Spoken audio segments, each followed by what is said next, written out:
gente dar continuidade ao estudo de O Livro dos Espíritos. Feliz por recebê-los aqui. Nós somos poucos encarnados, mas certamente muitos os desencarnados que estão aqui para estudar conosco. Diferente do que o Cione acabou de falar, não tem nem palestrante, nem estudioso, nem instrutora, né? Temos aqui todos aprendizes. Então, a gente chegou mais perto, nós descemos de lá para estar mais perto de vocês, para que nós possamos interagir, para que vocês fiquem à vontade para participar, para perguntar, para tirar suas dúvidas, porque tem a Rosália para tirar as dúvidas da gente. A gente não vai ficar a pé de tirar as dúvidas, né? Porque a Rosália vai estar bem ali para poder nos ajudar. Então, nós estamos estudando a segunda parte de O Livro dos Espíritos, lá no capítulo 4º, na parte que fala da pluralidade das existências e, mais especificamente, das transmigrações progressivas.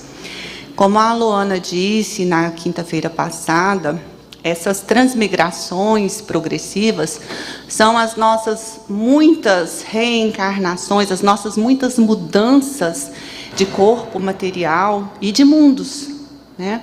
E sempre, e como diz o próprio tema, o próprio texto, transmigrações progressivas, é sempre para a gente progredir, sempre para nós evoluirmos. Então, nós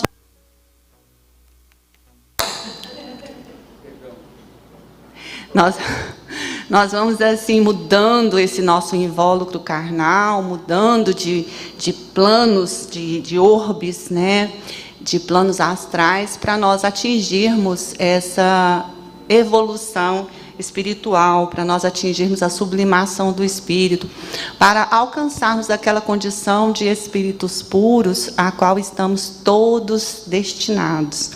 Então, nós vamos retomar os nossos estudos a partir da questão 192, que foi onde a Luana deixou na quinta-feira passada.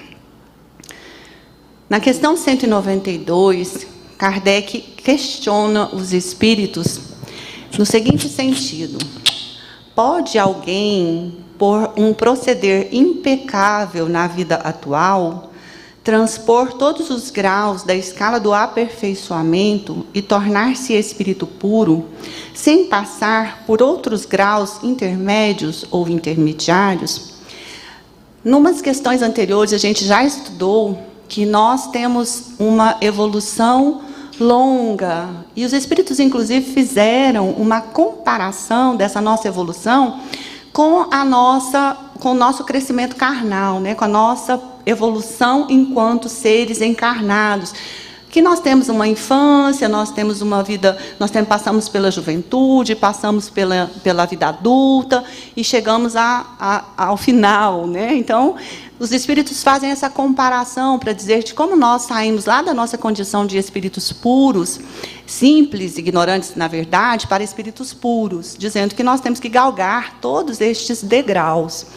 E aqui nessa pergunta, Kardec, que explorava tudo, né, do espírito de verdade, que questionava os espíritos aprofundadamente, para que não nos sobrasse nenhuma dúvida, ele quer saber se é possível ao espírito, né, encarnado que proceda de forma correta, de uma forma séria, de uma forma boa, né? E ele chega mesmo a usar a expressão impecável. Alguém que, aos nossos olhos, pareça que não errou de forma nenhuma, que não se equivocou, que fez o seu melhor, que deu tudo, né, que foi bom, enfim, se essa pessoa pode pular esse degrau, se ela pode já, dessa vida, né, tornar-se aí um espírito puro, sem passar por aqueles graus intermediários a que os espíritos se referiram em respostas a questões anteriores. E, então, os espíritos nos esclarecem. Não, pois o que o homem julga perfeito, longe está da perfeição.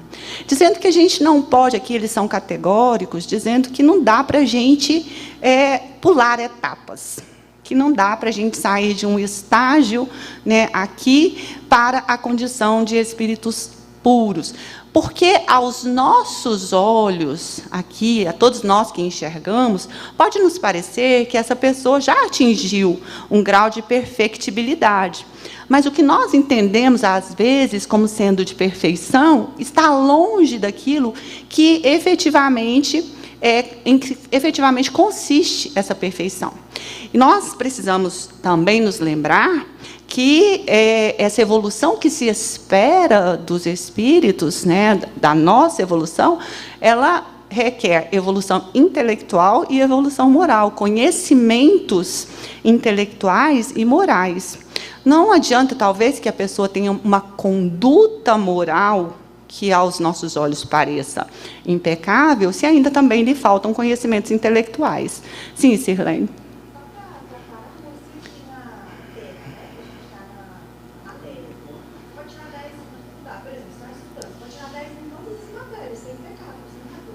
Exatamente. A gente não pode sair para a faculdade, né? Acho que todo mundo ouviu, né? Nem mas podemos acrescentar, porque tem os nossos ouvintes. Na verdade, o que eu disse foi, se a gente comparar, se a gente pegar aqui, grosso modo, né, a matéria, né? Se a gente, por exemplo, está na universidade, você pode tirar 10 em todas as matérias, você foi impecável, né? Está com média 10, mas você não vai pular de série, você vai para a próxima normal. Não vai já ter o direito de pegar o canudo, né? De colar grau. Não vai pular nem de série, quem dirá pegar o canudo. Exatamente. Então, que o canudo seria o máximo que a gente estaria esperando numa graduação, né? Então, a gente não vai poder. Assim acontece também com o espírito. Ele precisa passar por todas aquelas etapas de aperfeiçoamento, de aquisição de valores morais e intelectuais, a fim de tornar-se espírito puro. Então, os espíritos dizem que aquilo que a gente julga que é perfeito está longe. Vamos lembrar lá do comecinho do estudo que os espíritos diziam que a gente não tem uma percepção ampla, completa de tudo, né? Que nós nem sabemos de todas as coisas, que nem tudo ainda nos é dado conhecer, porque nós ainda não estamos em condições de compreensão, né? E também os espíritos dizem até que nos faltam palavras, nos faltam percepções, nos falta conhecimento. Então, ele diz que há qualidades que lhes são desconhecidas e incompreensíveis. Então, as qualidades que nós conhecemos hoje, que nós reputamos, a gente entende que são suficientes, ainda não são todas as qualidades que nós vamos precisar angariar para chegarmos a essa condição de espíritos puros, porque há aquelas que a gente ainda não conhece. Por que é que nós não conhecemos? Porque nós estamos ainda num grau evolutivo que a gente pode chegar até um determinado conhecimento, né? Quando nós estivermos nos adiantado aqui do mundo de provas e expiações, a gente vai conhecer virtudes outras no mundo de regeneração, nos mundos felizes, né? Outras que a gente ainda não conhece. E os espíritos dizem-nos bem claro, há qualidades que lhes são desconhecidas e incompreensíveis. Poderá ser tão perfeito quanto o comporte a sua natureza terrena, mas isso não é perfeição absoluta, né? Então, do ponto de vista da vivência nesse orbe, né, aqui nesse plano, aqui na Terra, pode parecer que essa pessoa, que esse espírito encarnado, atingira a perfeição. Mas, com toda certeza, para tornar-se espírito puro, falta ainda muitas outras qualidades, muitos outros conhecimentos, né? E ele diz, dá-se com o espírito que se verifica com a criança, que por mais precoce que seja, tente passar pela juventude antes de chegar à idade da madureza.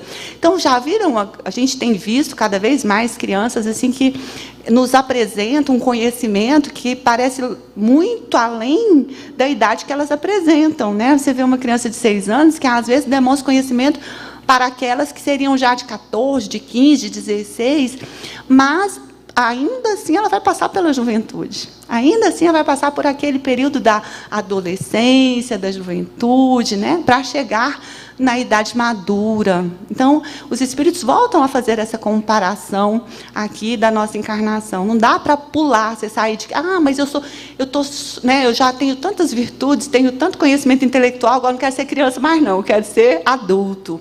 Não é possível, Cátia, né? E a gente tem visto hoje só a coisa que só a doutrina espírita explica. Eu sou músico, eu sei o quanto é difícil tocar instrumento. As pessoas pensam que é fácil, você leva 30, 40, 50 anos e ainda erra. Aí eu vejo uma criança de 4 anos, 3 anos, manipulando um piano com tanta maestria, Não tem explicação. Tem, né? Espiritual, mas para nosso conhecimento, tá, né? Porque você demora uns 50 anos no mínimo para você tocar com aquela maestria, e a criança chega ali, nem olha nas teclas. Precoce, né? E principalmente com essa mão, que essa mão é mais difícil, que é a mão do baixo. As mãos mais difíceis que tem, sabe? Eu já toquei teclado, eu sei como é que é. E a criança chega e dá esse show. Precoce. E mostra para quem? Mostra para aqueles, principalmente das outras doutrinas que não acreditam em reencarnação. E mesmo para nós, às vezes a gente pode pensar que já é um espírito perfeito, né?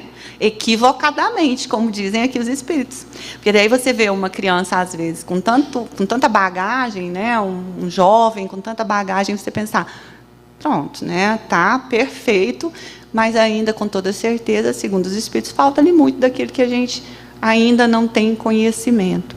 E claro, o senhor está dizendo, a gente vê crianças, por quê? Porque nós não perdemos as nossas conquistas, né? As nossas conquistas intelectuais, nem morais, nós não perdemos. Então, quando nós reencarnamos, a tendência é essa mesmo, nós, né, nos apresentarmos um pouco mais esclarecidos, e, se Deus quiser, um pouco melhores também, do ponto de vista moral, né? Já voltarmos aqui um pouco mais evoluídos moralmente também. Mas, com toda certeza, se cá estamos, excetuados aqueles espíritos que vêm com missão a cumprir, né, que querem nos auxiliar, que se compadecem da nossa pequenez, né, mas a maioria de nós está aqui porque ainda falta muito, né? Nós estamos num planeta, Carvalho disse na semana passada que a gente ainda está só no segundo degrau, né? Todos nós já estamos falando isso há dias, né? A gente está só no segundo degrau, são muitos os mundos, e nesse mundo aqui, com toda certeza, a gente já está há um bom tempo, né, no planeta de provas e expiações, e falta muito. E eles terminam, então, dizendo, né, que dá-se com o espírito que se verifica com a criança, por mais precoce que seja, tem de passar pela juventude antes de chegar à idade da madureza, e também com o enfermo, que para recobrar a saúde tem que passar pela convalescença. Então, não dá para você alcançar lá o período, né, você passar por um período que você está muito enfermo e já alcançar de imediato ali recompor a sua saúde totalmente, né? Você precisa passar por aquele período em que você vai recuperando gradativamente. E assim se dá com a nossa evolução espiritual. E complementam, pois não. Oi? Não tem, não tem. A Rosália usa uma expressão que é muito legal. Ela diz, a natureza não dá saltos, né? Então, não tem jeito de pular. Na verdade, a gente pode dar uma adiantadinha se a gente se comportar bem, né? A gente pode, mas não significa pular. A gente pode evoluir um pouco mais depressa. É isso, dar uma adiantadinha sim. Mas não pular as etapas, né? Obviamente que se a gente deixar desse mundo para um de regeneração, é porque a gente já atingiu o máximo de evolução que o mundo de provas e expiações nos conferia, né? Não é porque a gente deu saltos, é porque a gente atingiu o nosso máximo nesse planeta de provas e expiações, e a gente já está pronto para o mundo de regeneração. Não é porque a gente saltou e deu pulo, não, né? A gente chegou lá depois de passar por todas essas etapas. E concluem aí os espíritos dizendo, demais ao espírito cumpre progredir em ciência e em moral. Então, a gente dá uma olhada numa pessoa, às vezes, humilde, caridosa, né? Uma pessoa boa, né? Uma pessoa que, como eu disse, aos nossos olhos, parece-nos perfeita, mas, às vezes, ainda tem muita aquisição intelectual para fazer, e também de conhecimento moral. Se somente se adiantou num sentido, importa se adiante no outro, para atingir o extremo superior da escala. Para a gente chegar a espírito puro, vamos ter que estar nota 1000, tanto moralmente quanto intelectualmente. Contudo, quanto mais o homem se adiantar na sua vida atual, tanto menos longas e penosas lhe serão as provas que se seguirem. Então, assim, não apenas para que a gente possa chegar mais rapidamente a essa condição de espíritos puros, mas também para tornarmos as nossas jornadas menos dolorosas, né? Menos complexas, também a gente precisa se adiantar. Eu, olhando ali, né, no conhecimento intelectual e moral, eu me lembrei daquele capítulo que tem na Gênese, da uranografia geral, que o capítulo foi ditado por Galileu Galilei. E na frente, lá, ele começa a falar da formação dos mundos, de tudo. Então, ele tem um conhecimento intelectual muito grande. Mas aí ele mesmo fala que, quando vai falar da evolução do espírito, ele não se sentia à vontade e em condições de falar, porque o conhecimento dele da metafísica era muito pequeno. Então, veja, alguém que foi um grande cientista, um dos maiores que o mundo conheceu. Aí ele vai para a espiritualidade, ele está vivendo lá, trazendo aquelas informações tão importantes, e aí diz que no outro lado ainda falta. Está faltando ainda. Tá faltando. Então, realmente, para chegar ao espírito puro, nós precisamos, como você disse, de nota 1000. Nota 1000. Nota e 1000. Tudo, né? É. Conhecimento moral, intelectual. Né? E quando a Todo gente tipo de fala conhecimento. disso, Rosália, já dá para saber o quanto atrasado nós estamos, né? Porque aí a gente se percebe, quando a gente faz uma análise bem sincera. Sim, Jesus é um exemplo de espírito puro, né? A gente nem precisa muito de procurar outros espíritos como exemplo, porque Jesus é um espírito puro, né? Dentre como muito difícil, né? Ainda os espíritos missionários que aqui vêm, não são espíritos puros, são espíritos evoluídos, que não precisariam mais estar aqui entre nós, que poderiam estar em mundos mais evoluídos, mas nós não merecemos espíritos puros, não. Né? Só Jesus veio ter conosco, né? Mas por conta da sua misericórdia para conosco, por conta do seu imenso amor, né? E continua ainda, né? Então, assim, só Jesus mesmo. Né? Então, quando a gente fala de espírito puro e espírito perfeito, e nós vemos a nossa condição, por essas respostas aqui do espírito, nós já conseguimos avaliar-nos, né? A que distância estamos, ainda que, né, fazemos uma avaliação de que nós estamos muito distantes dessa condição. Falta-nos, não apenas em aquisições morais, mas falta-nos também em aquisição intelectual.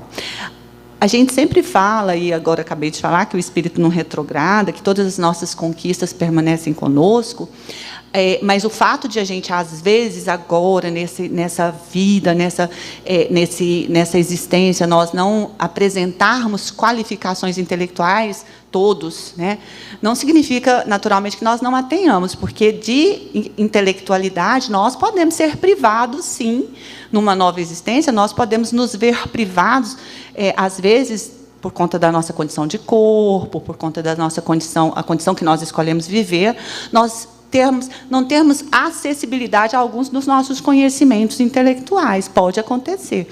O que nós nunca ficamos sem poder usufruir são as nossas aquisições morais. Todas aquelas que nós já adquirimos, nós vamos continuar acessando, vamos continuar usufruindo. Mas, eventualmente, as nossas conquistas intelectuais, elas ficam inatingíveis para nós, né? Basta ver que alguns espíritos ficam presos no corpo, né? Por conta mesmo de escolhas, de necessidade, né? Alguns espíritos ficam muito enfermos, vêm e vivem uma existência inteira de enfermidade, né? Uma existência inteira que não conseguem se expressar. Isso não significa que eles não sejam intelectualizados. Né? Às vezes, por conta da condição que ele reencarna, ele se vê privado, momentaneamente, de acesso a essa intelectualidade que ele já conquistou. Mas a nossa evolução moral, as nossas conquistas morais, nós vamos sempre poder usufruir. E aí você pode até me perguntar, mas como que uma pessoa que está num corpo, aprisionada num corpo, pode usufruir das suas conquistas morais? Mas a gente vê espíritos, assim, irmãos nossos, que às vezes passam uma existência inteira acamados, mas tem aqueles mais dóceis, aqueles mais, né, exaltados, aqueles mais nervosos. Enfim, a gente tem como perceber, né, diferenças entre esses espíritos. Então, eles conseguem expressar e usufruir dessas conquistas morais, sim. Sim.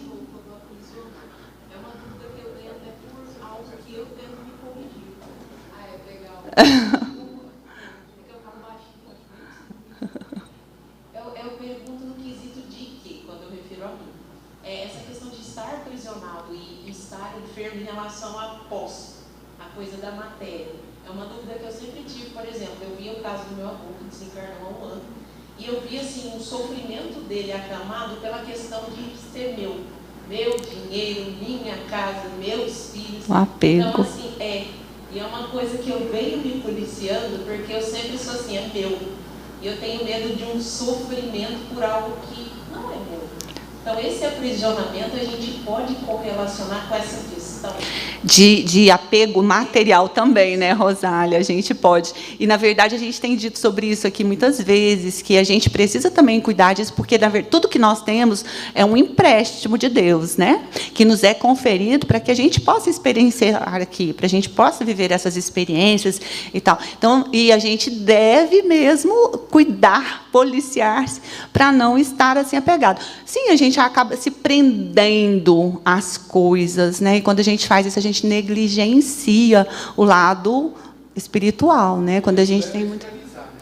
Isso, mas é o que ela está dizendo, né? O sofrimento do avô pelo ter, né? Assim, questão do desencarne, né? Idade, tudo. Só que assim, a gente via que como se ele não fosse pela essa posse, ele ficava ali, porque ele não queria ir, porque eu vou deixar a minha terra, a minha casa, a minha família. A gente não deve se apegar assim nem às coisas nem às pessoas, né? Tudo isso pode, inclusive, impedir a gente depois desse desligamento, né, e nos fazer sofrer muito na vida espiritual, porque aí você não se desvencilha, né, daqueles que ficaram aqui, das coisas que estão aqui.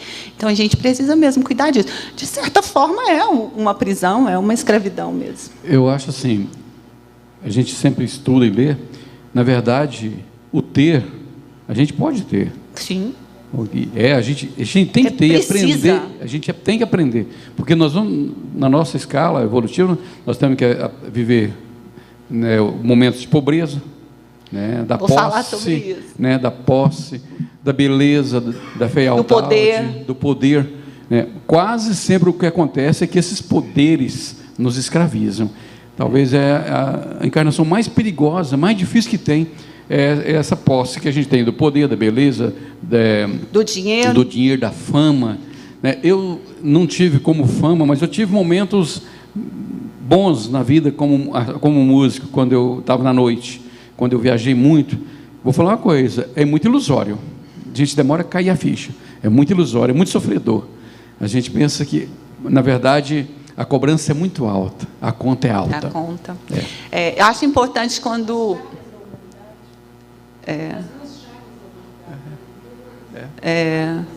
eu acho interessante quando você fala assim, olha, a gente pode ter, claro, Deus não quer que a gente fique privado, né, das coisas, a gente pode, e a gente trabalha para ter um conforto, para ter uma vida confortável, para a gente ter saúde, para a gente, enfim, para a gente ter um bom lugar para morar. O problema é quando você quer só ter.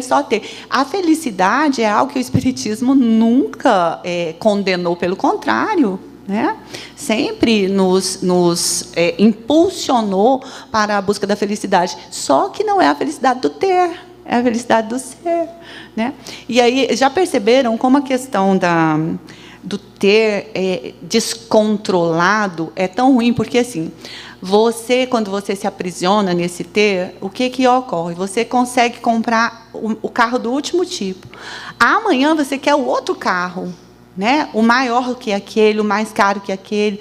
Você consegue a casa dos seus sonhos. Daqui a pouco você está procurando uma casa maior, né? Ao passo que a gente precisa daquilo, né? E eu falo, interessante, porque se a gente não cuidar, como você disse, a gente acaba se deixando levar por isso mesmo. Eu moro numa casa boa, muito confortável. Há uns 2 anos, alguém me procurou para me oferecer uma casa. E eu fui. Daí, depois eu olhei e falei, por que eu preciso dessa casa, né? A minha casa me acolhe, minha casa é confortável, minha casa é até grande demais para mim, né? E foi, mas assim, por um triz, né?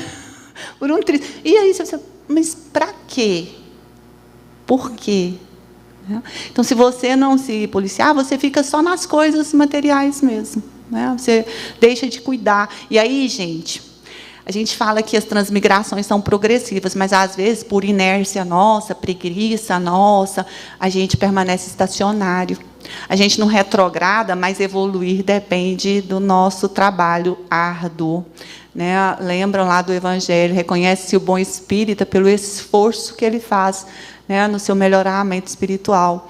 Então, a gente pode, às vezes, até não retroagir, não ficar retrógrados, mas a gente pode deixar de evoluir. Então, é preciso que a gente cuide disso. Né? E difícil, mas é preciso. É preciso. Oi, Rosália. Segundo o próprio Livro dos Espíritos, as maiores chagas da humanidade é o orgulho e o egoísmo. Quando a gente fica nessa questão da posse, é egoísmo. Eu quero para mim, meu. É meu. Então, se a gente não consegue desvencilhar disso, a gente vai sofrer muito, porque, na verdade, nada nos pertence. Só as nossas boas ações, aquilo que nós conquistamos de bens espirituais. O restante vai ficar tudo aqui. Então, empréstimo. Isso é o orgulho, porque eu quero ter mais, eu quero aparentar mais, né? Então, isso é o que sofre. Naquele trabalho mediúnicos, quantas vezes a gente vê espírito com 300 anos e acha que está hoje. Espíritos que ficam, né, muitos anos, né, aqui, 500 anos, no plano preso, aqui, vigiando as coisas. Ele não consegue evoluir, porque ele quer vigiar os bens que ele tem. Começa. Está na hora de falo que nós precisamos de trabalhar muito isso, mas nós precisamos também de trabalhar o desapego da família, dos filhos, porque senão a gente vai ficar obsediando eles depois que a gente morrer, né? E os bens materiais, a gente tem que ter essa ideia, tem que ter essa convicção, né, de que eles não nos pertencem, são temporários, para que a gente possa ter uma vida mais confortável aqui. Para a nossa experiência que vai nos fazer evoluir. Né? Seguindo aí, num desdobramento da questão 192, nós temos a questão 192A, onde Kardec pergunta: pode, ao menos, o homem, na vida presente, preparar com segurança para si uma existência futura menos prenhe de amarguras? Olha como é que era Kardec. Ele falou: a gente pode dar um salto? A gente pode já ficar espírito puro?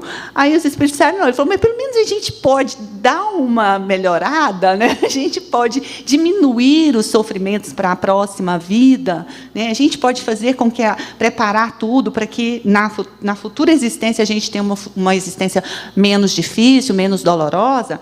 E a resposta é consoladora, né? Porque os espíritos dizem, sem dúvida, pode reduzir a extensão e as dificuldades do caminho. Só o descuidoso permanece sempre no mesmo ponto. O descuidoso é aquele que fica inerte, preguiçoso, né? Aquele que não trabalha, que não desperta para essa necessidade do melhorar-se, do evoluir. De nós. De nós. 98% de nós. Né? Mas, então, essa resposta dos espíritos ela é, de fato, consoladora, porque eles dizem: olha, se nós começarmos a nos preocupar, a cuidar, né, das nossas atitudes, da nossa conduta moral, né, se nós escolhermos um caminho mais reto, nós vamos minimizar as dores da nossa, porque não tem jeito de dar salto, então a gente vai ter que passar pela próxima etapa, mas a gente pode passar por uma etapa mais tranquila, né, menos difícil, menos complicada, menos dolorosa. Mas é necessário que nós façamos esse esforço, que o Alcione diz, e de fato é muito difícil. Eu me lembro, nunca vou me esquecer, Rosália, na nossa casa espírita, nós começamos o estudo da reforma íntima há uns 4 anos, Rosália. 6 anos. A gente estuda toda sexta-feira. E o primeiro livro que nós escolhemos para estudar da Reforma Íntima chama-se Reforma Íntima Sem Martírios. E é ditada pelo espírito de Hermance Dufour, psicografia de Vanderlei de Oliveira. E na nossa primeira noite de estudos que eu fiz, eu peguei e disse assim: olha, e ela diz que é para a gente poder promover a reforma, mas sem sofrimento, porque quando a gente começa a despertar para as nossas mazelas morais, quando a gente começa a enxergar, a ver, a gente começa a dar uma sofridinha mesmo, né? Quando ela fala do martírio.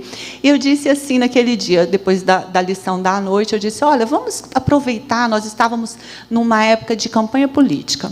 Falei, vamos aproveitar que essas épocas são tão conturbadas, tão difíceis, e durante esta semana nós vamos nos vigiar em relação à maledicência.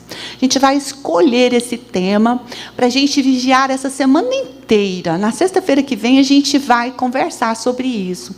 Então, a gente vai perceber se a gente é ou não maledicente, a gente vai tentar, com todo o cuidado do mundo, a não propagar a maledicência, a fofoca, né? a não levar isso adiante.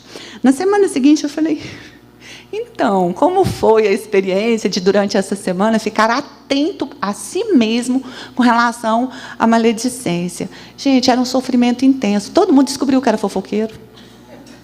O povo não sabia ainda que era fofoqueiro. Aquela semana foi a semana do despertar da fofoca, da maledicência, que daí a gente falou sobre isso, né? E a reforma íntima parte do conheça-te a ti mesmo, né? E é assim, o conheça-te a ti mesmo é você olhar para você desnudo, né? Você não se desculpar, você não dar justificativa para os seus erros, você se olhar vendo como você de fato é, para que você possa trabalhar aquilo, né? Então, naquela semana, todos nós, me lembro da Fernanda Zaiden, pelo amor de Deus, mas eu sou fofoqueira demais, né? E a gente ficou ali naquele. Todos nós nos descobrimos maledicentes, né? Então é assim. Mas a gente não tem que sofrer, porque a questão é o que nós éramos ontem, né? E o que nós queremos, o que nós somos hoje, o que nós queremos ser, como nós estamos trabalhando. Então, aquilo que nós éramos é passado. Nós éramos tudo o que podíamos e conseguíamos ser. Então, a gente precisa se desculpar, a gente precisa se perdoar e caminhar, né, trabalhando, cuidando, fazendo essas mudanças, essas reformas que vão nos levar para essa condição de espíritos angelicais.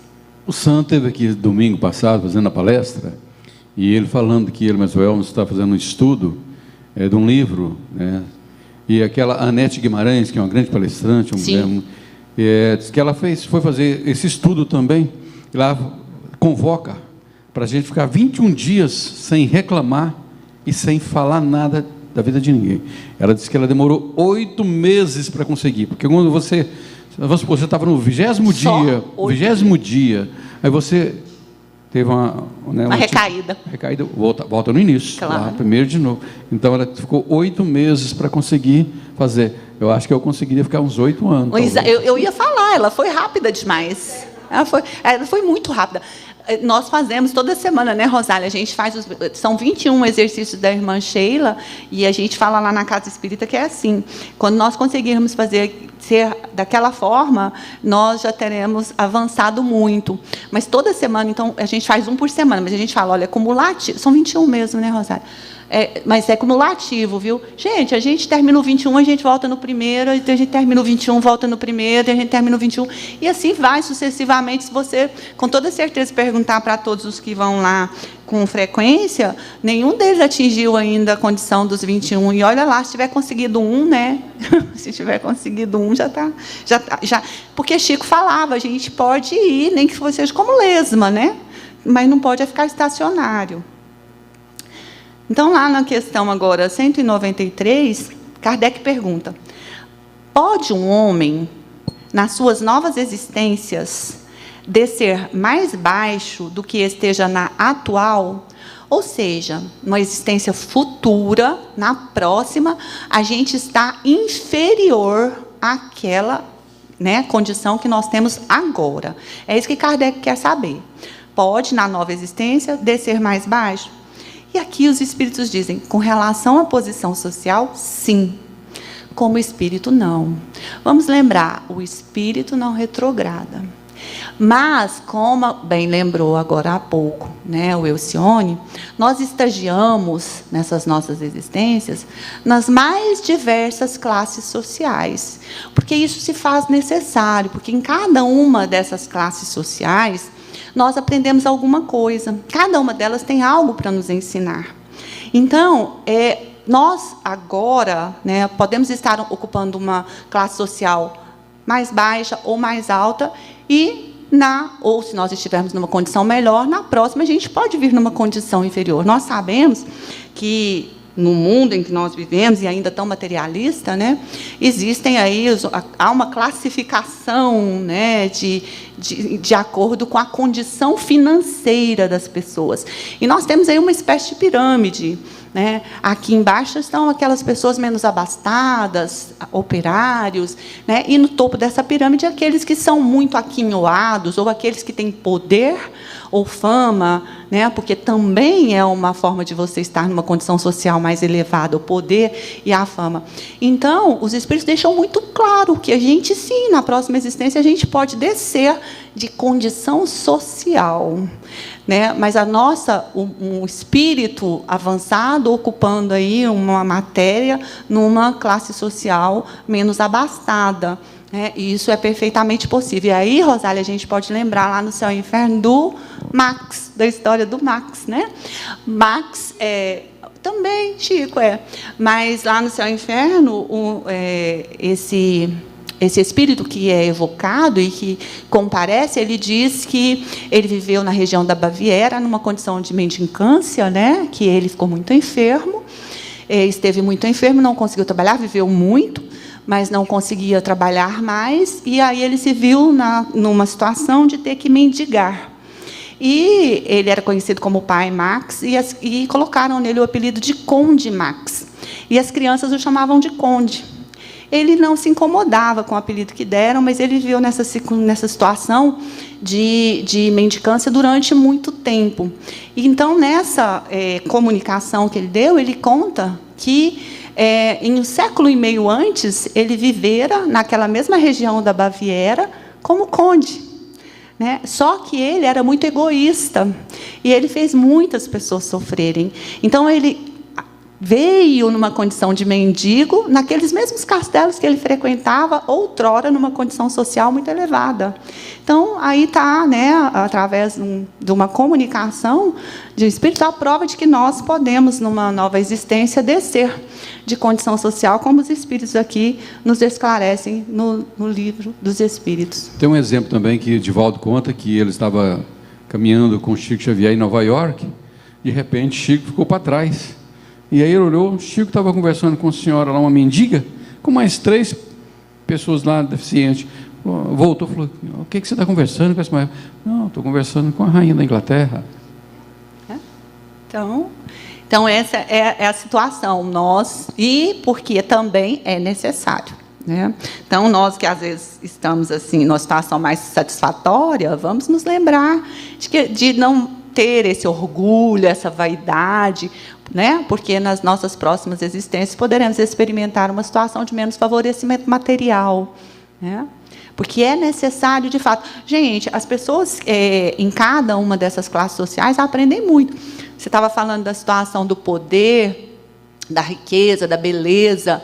E isso é o que mais desenvolve para a gente poder aprender sobre o orgulho, sobre a vaidade, sobre o egoísmo. É assim, na penúria extrema, quem atravessa essa situação com resignação, porque aprende sobre a humildade, sobre a caridade, sobre a solidariedade, né? As pessoas mais solidárias são as pessoas que têm menos, por incrível que pareça, né? Quem menos tem, normalmente, é muito mais solidário do que aqueles que têm muito. Então, é lembrar que a gente, né, em outras existências, pode ser aqueles... A história de Lázaro também, né? O rico e Lázaro, né? Lázaro depois estava muito mais iluminado na espiritualidade, né, do que o rico. Na questão 194, Kardec indaga: é possível que em nova encarnação a alma de um homem de bem anime o corpo de um celerado, de um criminoso, né, de uma pessoa má? É possível? E os espíritos dão uma resposta bem sucinta, né, dizendo que não, visto que não pode degenerar. Veja bem, não. O espírito, aqui a gente tem a clara noção da resposta dos espíritos, que o espírito está dissociado, né, a evolução do espírito está dissociada do invólucro carnal, né? Vamos lembrar que a matéria sozinha não é nada, né?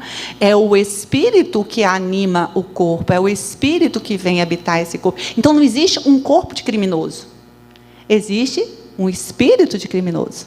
Então um homem de bem não pode, né, não existe um celerado cujo espírito seja um espírito de bem, porque parte-se do pressuposto que esse espírito de bem já fez as suas conquistas, ou muitas conquistas morais, e, obviamente, ele não se compraz em fazer o mal, em praticar crimes, né?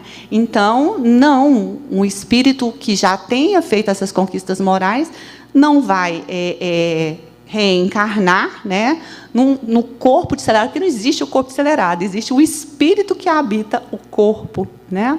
Então, não é possível, visto que não pode degenerar. E lembrando, porque isso também, se assim fosse, a gente não compreenderia a misericórdia divina, porque a gente não precisa estagiar em todas as fieiras, a gente não precisa ser criminoso para se tornar um homem de bem.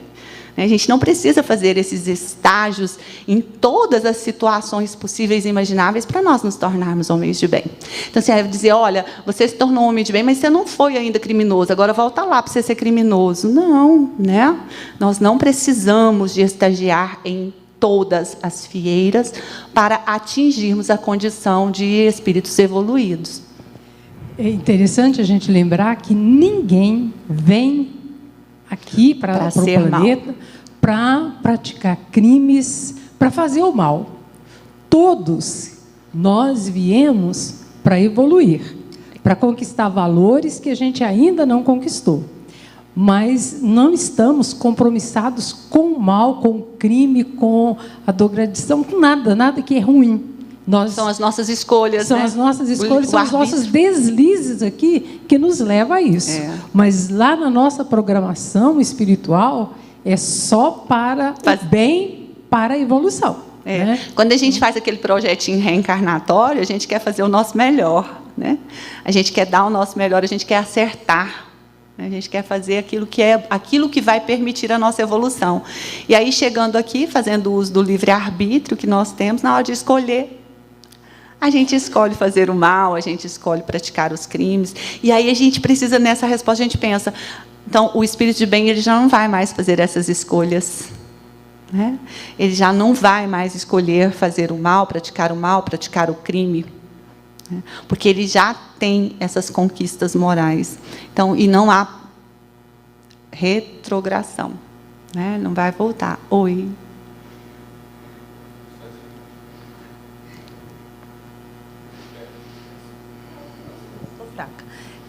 Esse homem de bem, Kátia, acho que é importante a gente lembrar, porque a gente fala muito em homem de bem. Só que eu fico observando que a gente tem usado hoje o homem de bem, pelo menos na minha interpretação, eu acho que é de uma forma bem equivocada, porque a gente vê o homem de bem, o suposto homem de bem, fazendo mal. Né, fazendo mal o tempo todo. Às vezes fala, eu sou homem de bem, mas está prejudicando outras pessoas. Então não é um homem de bem. Não, né? Mas é isso que eu estou dizendo. Eu acho que a gente tem usado equivocadamente o termo, né, homem de bem, que aí é o homem de bem mesmo. Né? E esse que a gente usa, que eu vejo que a gente tem usado, não é o homem de bem que está aí. Né? Isso é mais um homem tentando caminhar para o bem, né? Mas ainda não é o homem de bem, porque está fazendo mal. Isso que você fala reflete muito o que os espíritos dizem agora na questão anterior, nas questões anteriores. Aquilo que nos parece perfeito ainda não é.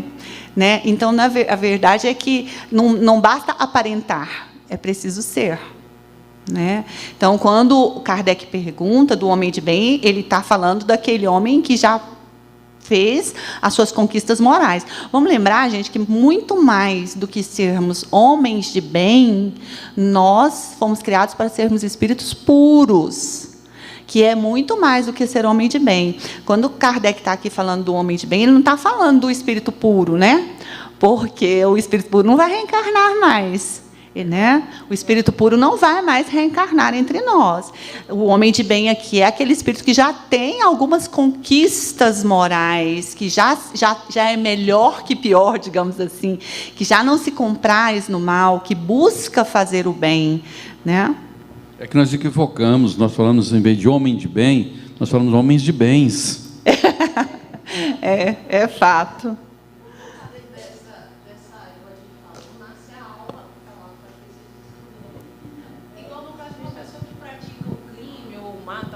O caso do eu julgar aquela pessoa, por exemplo, eu faço, nossa, podia morrer, ele é ruim. Eu meio que paro ele, meio que... Não é equiparar, mas você ainda também mostra um grau evolutivo inferior, porque é isso. Porque, veja bem, mesmo os nossos irmãos que praticaram os crimes mais hediondos possíveis, também um dia serão espíritos puros. Eles ainda são o que o Espiritismo fala de enfermos. Chama de enfermos, são irmãos nossos ainda muito equivocados. Eu sei que é difícil, gente. Às vezes, e especialmente se isso acontece com alguém próximo da gente, né? É difícil a gente. Não é que nós tenhamos que ser condescendentes, não é que a gente tenha que ser conivente, não é que nós tenhamos que aceitar aquilo que é o mal. O que nós não podemos é deixar de entender que, infelizmente, ele é um espírito muito doente e que ele vai fazer as colheitas dele em virtude daquela ação, né, translocada, aquelas escolhas equivocadas dele. E pensar que nós, muito provavelmente, já estivemos naquela condição. A gente pode até não ter sido um espírito que cometeu um crime hediondo, mas nós também já cometemos aí os nossos equívocos severos, né? E assim, o Evangelho já nos convoca há muito tempo para nós não julgarmos, né? Nós não julgarmos. Infelizmente, aquele irmãozinho, ele fez só o que ele dava conta de fazer. Sabe, na condição em que ele se encontra. Então, assim, não é o fato de nós concordarmos, de nós aceitarmos, de nós compartilharmos ou compactuarmos com aquilo, mas especialmente dizer, podia morrer, né? Porque aí nós estamos mesmo ainda... Para a gente dizer assim, olha, né, mas... Que coisa horrível, né? E a gente até sente às vezes aquela situação de dificuldade de perdoar, principalmente os que estão muito próximos do acontecimento, né? E é difícil, de fato, mas é preciso entender que ele está numa condição ainda de espírito muito atrasado. Assim, eu falo por mim, ainda mais pelo que vem acontecendo em Israel. Você vai assistindo aquilo ali, querendo ou não, eu falo, caramba, eu vou ter que evoluir demais, porque o negócio vai... E os compromissos que aquelas pessoas têm, né? Que a gente não conhece também. Outra coisa que você precisa avaliar sempre, assim, nós não sabemos o compromisso que existe entre os atores daquele cenário. É preciso que haja o escândalo, mas ai de por quem o escândalo venha, né? Então, assim, e a gente não conhece a história pregressa daquilo, né? Quais são os compromissos que aqueles nossos irmãos têm assumido de existências anteriores, né? E até atual. Isso. É muito difícil. E a gente, às vezes, tem uma visão tão equivocada que, quando a gente vê uma pessoa passando por muita dificuldade, coitado, a gente se condói, né? Coitado. Oh, tadinho. E ele está pagando conta, né? E aqueles que estão no poder aí, que estão nossa... São os verdadeiros coitados, às vezes, né? Às vezes. Está contraindo débitos, né? Às vezes são os verdadeiros coitados, né? Eu fico sempre muito impressionada quando eu vejo os nossos governantes, os governantes do mundo em geral, né? Pessoas a quem foi concedido tanto poder para fazer o bem, poder para mudar a vida de pessoas, né? Poder para ajudar pessoas, poder para construir. E aí acabam mal utilizando desse poder, né? Malbaratando esse poder, fazendo mau uso desse poder. Quer dizer, pensa o tanto de evolução que você pode ter se você fizer bom uso desse poder, né? Tanto que você pode evoluir espiritualmente fazendo bom uso desse poder. Aí as pessoas... E aí fazem isso por em troca de bens que vão perecer, né? Que você não leva, que não soma, né? na mudança para a pátria espiritual, né? Para a nossa verdadeira casa. Então, tudo em troca de algo que vai ficar, né? Algo que você vai deixar para trás. Eu me compadeço desses nossos governantes de pessoas. Eu fico vendo lá o Putin, né? Falo, puxa. Né? Ô, Kátia, acho que a gente sempre tem que pensar quando como é que é seu nome? A Jaqueline fala, pensar o seguinte: eu tenho me policiado muito, porque às vezes a primeira coisa é julgar mesmo. Sim, sim, nosso estágio acho que evolutivo. já é do nosso estágio mesmo. Mas eu fico pensando, especialmente dos políticos, eu fico pensando, tá, e se eu estivesse lá? O que eu faria? Será que talvez não estaria fazendo muito pior do que a pessoa que está ali, né? Porque será que o poder eu não te corromperia, né? Isso. Né? Eu sempre fico pensando nisso. Outra questão que ela falou, né, da questão do matar. Eu fico pensando, será que dependendo da situação a gente também não faria isso? Né? Então acho que a gente tem que pensar muito no que a pessoa foi, às vezes, a que condição ela chegou. Porque eu penso que no estágio que nós estamos, a gente tem muita chance de praticar também aqueles atos ali. Talvez a gente não praticou porque nós não tivemos oportunidade, né? Então fico pensando sempre nisso. Acho que às vezes o que faltou foi a oportunidade. Por isso que a gente tem que ter muita cautela, né, quando a gente fala em julgar e também assim defender determinadas teses, como a gente é do direito, né? A gente fica preocupada, a pena de morte. O aborto. Então, assim, tem algumas questões que são muito importantes, a gente precisa pensar, né? Porque se eu defendo a pena de morte, tá, mas e se for alguém da minha família, eu vou continuar defendendo a pena de morte? Ou eu vou ou se for eu, né? Aí eu vou mudar meu posicionamento? Então, são questões que eu acho que a gente tem que pensar bem. Né? Eu quero aproveitar esse gancho aí da Sirlene, lá na Revista Espírita de 1863. Vou me lembrar, não. Mas é o seguinte, lá tem uma passagem que diz o seguinte, que, às vezes, o espírito que reencarna, ele pratica, embora, né, ele não tenha feito isso na existência anterior, ele pratica um mal que ele não praticava na existência anterior. Oportunidade. Não é o fato de que ele degenerou. Não é degeneração. Ele não degenerou. Naquela existência anterior, não lhe surgiu oportunidade para praticar o mal, entendeu? Então não significa que às vezes o fato de ele não ter feito, ele evoluiu, não significa isso, né? Então a gente, de fato, quando a Sirlene fala, eu falo, a Rosália também gosta de falar isso, eu também sempre falo, eu falo assim, será que a gente também, estando no poder, a gente não se deixaria corromper, né? Porque se a gente não tiver muito evoluído, a gente também fica deslumbrado pelo dinheiro, pelo poder, pelas coisas, né? Às vezes, a gente faz um julgamento até participar. Eu já participei de política.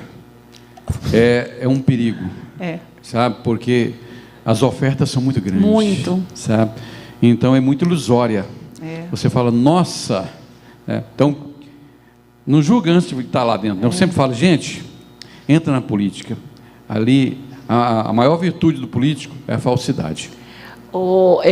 Quando você fala isso, eu me lembro meu pai.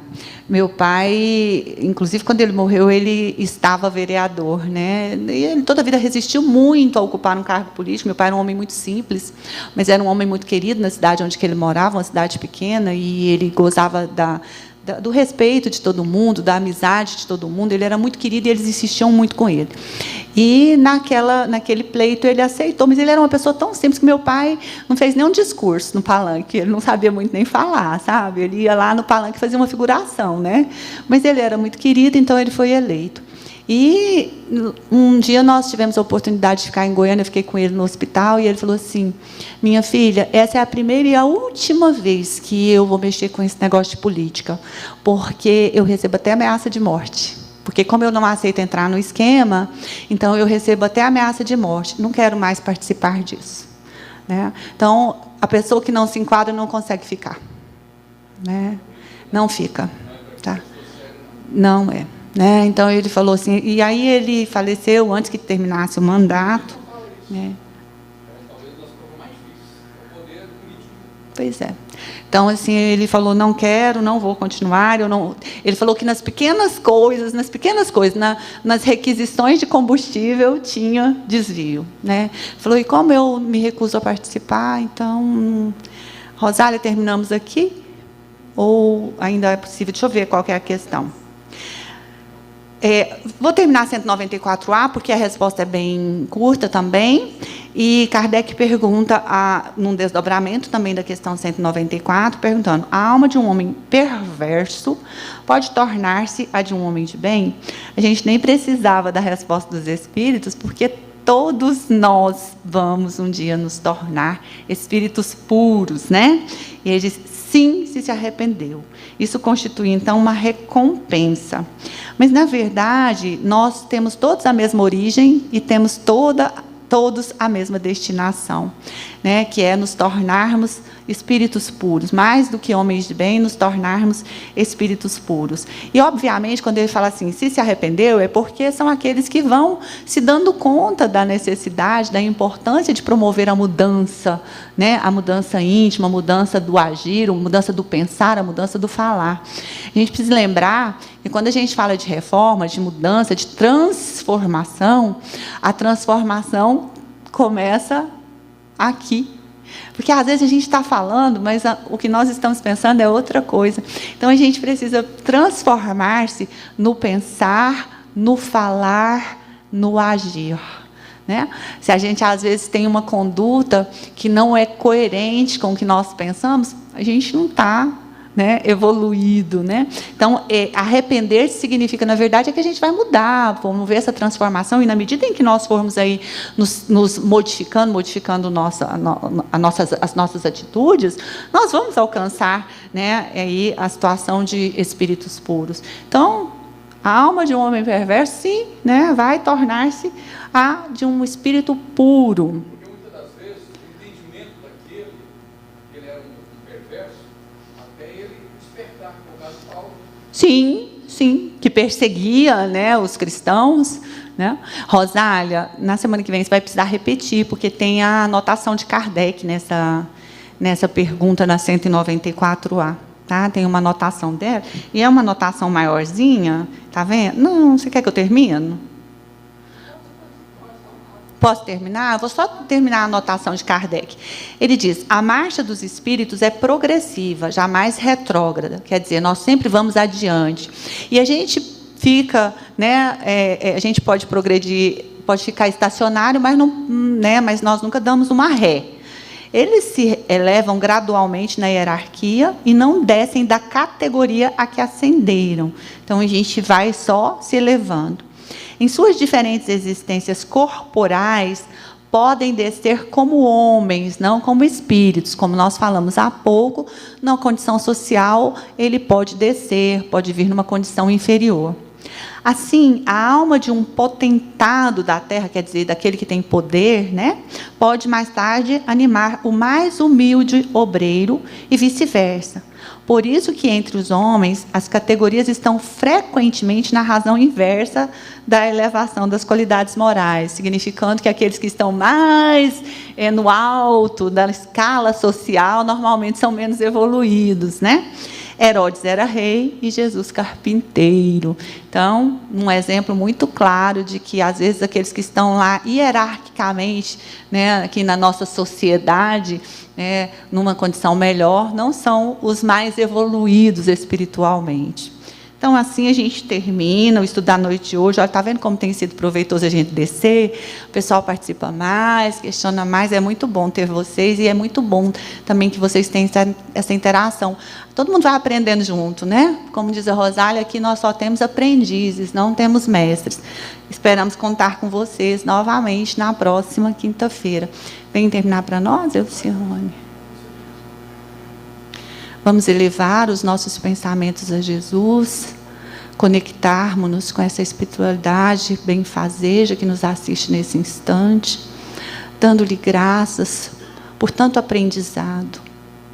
Nós te agradecemos, Mestre, pela oportunidade desta existência, por este corpo que recebe o nosso espírito, dando-nos a condição de evoluir. Especialmente te agradecemos, Senhor, pelo conhecimento dessa doutrina maravilhosa, que descortina para nós um mundo novo, um entendimento novo, um conhecimento novo, que para nós ainda estava sob o véu. Te agradecemos por esse plano espiritual, pela terra que nos acolhe, pelos companheiros que caminham conosco nessa jornada, pela família, pelo trabalho que nos permite viver dignamente. Te agradecemos por esta casa de orações, por todos os irmãos que aqui compartilham conosco, e te pedimos, Senhor, que as suas bênçãos recaiam sobre nós, encarnados e desencarnados, e que esses eflúvios de paz e de amor possam se estender a todos aqueles que estão em nossos pensamentos e aos nossos irmãos que se encontram enfermos do corpo ou da alma, aqueles que se encontram encarcerados, aqueles que se encontram perdidos nas drogas, perdidos na sexualidade, aqueles que se encontram perdidos do Senhor, porque o Senhor disse que nenhuma das suas ovelhas ficaria distanciada de Ti, ó Pai.